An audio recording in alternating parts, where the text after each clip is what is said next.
ખેડા જિલ્લામાં મેઘરાજાની તોફાની બેટિંગ, વહેલી સવારથી અતિભારે વરસાદ, વસો અને નડિયાદમાં 5 ઇંચ જેટલો વરસાદ ખાબક્યો.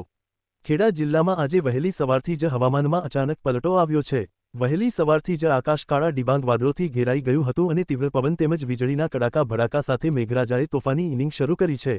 જિલ્લાના તમામ તાલુકાઓમાં સવારથી જ મુશળધાર વરસાદ વરસી રહ્યો છે, જેના કારણે સમગ્ર જનજીવન પ્રભાવિત થયું છે. મહુધા, માતર, મહેમદાવાદ અને પવિત્ર યાત્રાધામ ડાકોર સહિતના વિસ્તારોમાં પણ સવારથી ધોધમાર વરસાદ ચાલુ છે. ખેડા જિલ્લો એટલે ચરોતર પંથક, એ ડાંગરના વાવેતરનો મુખ્ય ગઢ ગણાય છે. હાલમાં ખેડૂતોએ ડાંગરનું ધરુવાડિયું અને રોપણીની કામગીરી પૂર્ણ કરી લીધી છે, પરંતુ આજે સવારથી વરસી રહેલા અવિરત પાણીના કારણે નીચાણવાળા વિસ્તારોમાં આવેલા ખેતરો સંપૂર્ણપણે પાણીમાં ગરકાવ થઈ ગયા છે.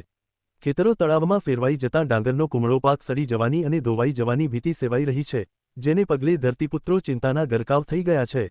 હવામાન વિભાગની ભારે વરસાદની આગાહીને પગલે ખેડા જિલ્લા કલેક્ટરશ્રી દ્વારા તમામ ડિઝાસ્ટર ટીમો, મામલતદાર કચેરીઓ અને નગરપાલિકાઓને એલર્ટ પર રહેવા આદેશ આપવામાં આવ્યા છે.